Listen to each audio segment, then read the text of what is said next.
जैसे कि आप सभी जानते हैं, सच की हमेशा जीत होती है और हमारी एक छोटी सी प्रयास आप तक बड़ी खबर पहुंचाती है। तो स्वागत करते हैं आप सभी का STS न्यूज़ चैनल पर। आगे बढ़ने से पहले आप इस वीडियो को लाइक और चैनल को सब्सक्राइब जरूर कर ले और साथ में बेल आइकन भी प्रेस कर ले। चलिए बढ़ते हैं खबरों की ओर। आप किस रात शहर से न्यूज़ को देख रहे हैं, कमेंट में जरूर लिखिए।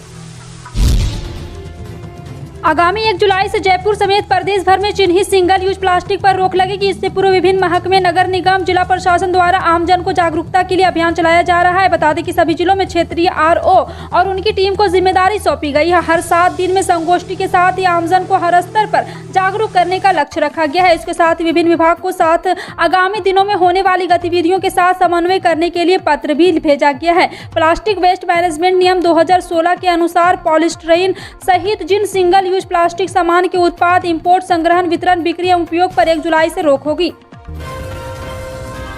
भारतीय राजनीति में इस वक्त बुलडोजर काफी सुर्खियों में है। देश के कई हिस्सों में अतिक्रमण के खिलाफ बुलडोजर चलाया जा रहा है। इसी कड़ी में शुक्रवार को राजस्थान में भी बुलडोजर दिन भर चर्चा में रहा।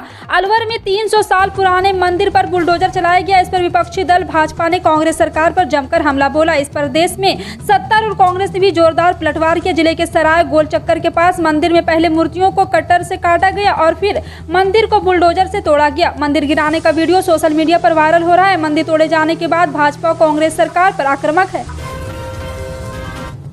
ताजनगर आगरा में बिना अनुमति के सड़क पर नमाज अदा करना कुछ लोगों को भारी पड़ गया है। आगरा पुलिस ने बिना इजाजत सड़क पर नमाज पढ़ने वाले 150 लोगों के खिलाफ FIR दर्ज की है। पुलिस ने इस मामले में धारा 144 का उल्लंघन और सार्वजनिक संपत्ति नुकसान निवारण अधिनियम की धाराएं लगाकर केस दर्ज किया है। दरअसल कुछ दिन पहले आगरा की इमली वाली मस्जिद के बाहर कुछ लोगों ने नमाज पढ़ी थी। एक साथ इतने लोगों के सड़क पर नमाज पढ़ने को लेकर हिंदूवादी संगठनों का प्रदर्शन हुआ था, जिसके बाद मुख्यमंत्री योगी आदित्यनाथ की ओर से एक आदेश भी जारी किया गया था कि अगर सड़क पर किसी धार्मिक कार्यक्रम के कारण यातायात बाधित होता है तो अनुमति नहीं दी जाएगी। राजधानी दिल्ली में कोरोना के बढ़ते मामलों को देखते हुए एक बार फिर से मास्क को अनिवार्य कर दिया है। मास्क न पहनने पर दिल्ली में अब 500 रुपये का जुर्माना देना होगा। शुक्रवार को अरविंद केजरीवाल सरकार की ओर से जारी किए गए आदेश में कहा गया है कि दिल्ली में सार्वजनिक स्थानों पर मास्क न पहनने वालों को 500 रुपये का जुर्माना देना होगा। हालांकि सरकार ने अपने इस आदेश में प्राइवेट कार से यात्रा करने वाले लोगों को राहत दी है। सरकार की ओर से जारी किए गए आदेश में कहा गया है कि जो व्यक्ति अकेले अपनी प्राइवेट कार में सफर कर रहा है तो उस पर किसी भी तरह का जुर्माना नहीं लगाया जाएगा। झारखंड के मुख्यमंत्री हेमंत सोरेन और उनके परिवार की मुश्किलें बढ़ती ही जा रही। सोरेन परिवार पर आय से अधिक संपत्ति के मामले की याचिका पर सुनवाई करते हुए झारखंड हाई कोर्ट ने शुक्रवार को ED और रजिस्ट्रार ऑफ कंपनीज को निर्देश दिया कि वह मुख्यमंत्री हेमंत सोरेन, उनके भाई बसंत सोरेन के कथित मनी लॉन्ड्रिंग की जांच कर 2 सप्ताह में स्टेटस रिपोर्ट दाखिल करे। हाईकोर्ट के मुख्य न्यायाधीश डॉक्टर रवि रंजन और न्यायमूर्ति सुजीत नारायण प्रसाद की पीठ ने जनहित याचिका पर सुनवाई करते हुए ED और रजिस्ट्रार ऑफ कंपनीज को उन 28 कंपनियों की जाँच कराने का निर्देश दिया है जिनमें हेमंत सोरेन और उनके भाई बसंत सोरेन निवेश करते थे।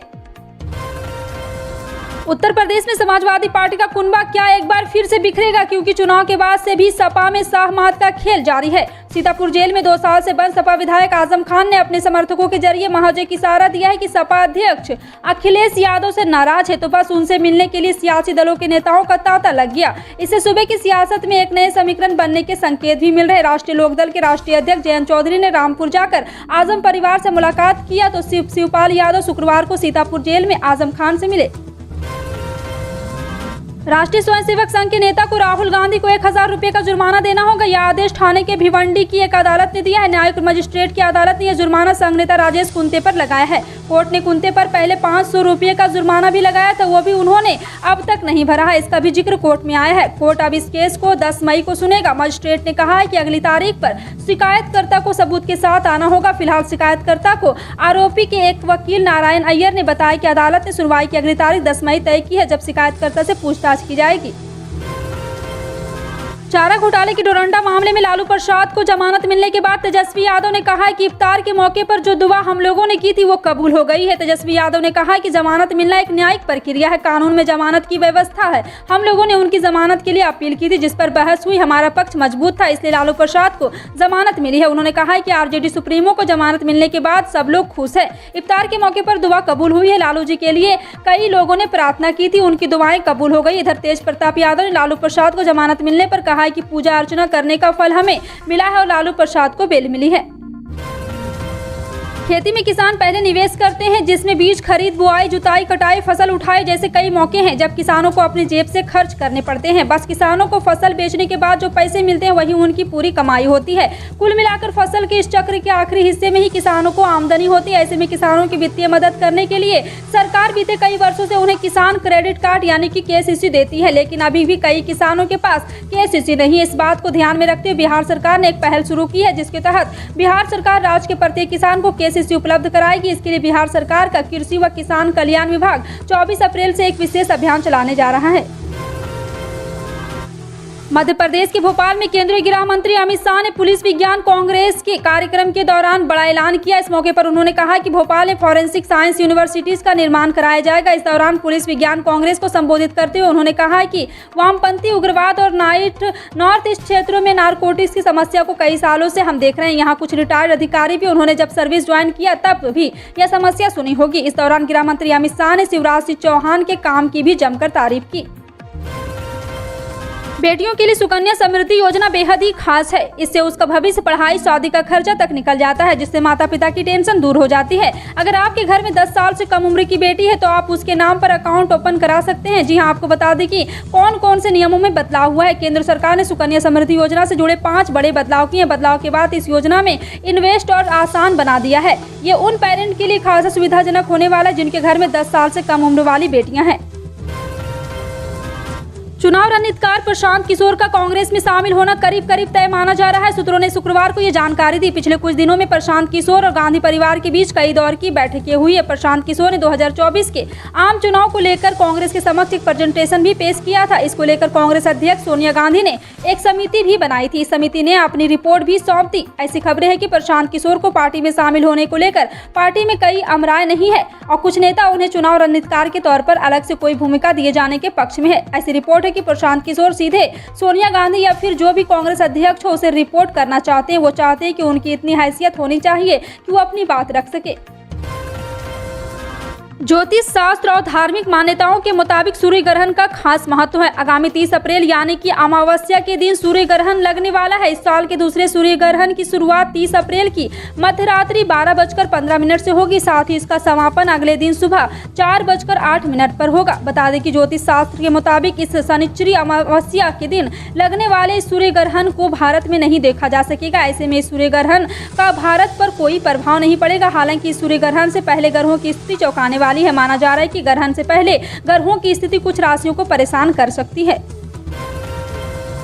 मध्य प्रदेश की शिवराज सिंह चौहान सरकार ने हाईकोर्ट की इंदौर पीठ में राज्य सरकार ने भरोसा दिलाया कि खरगोन के सांप्रदायिक दंगे के एक गिरफ्तार आरोपी के घर का कथित अतिक्रमण उचित कानूनी प्रक्रिया का पालन किए बिना नहीं हटाया जाएगा।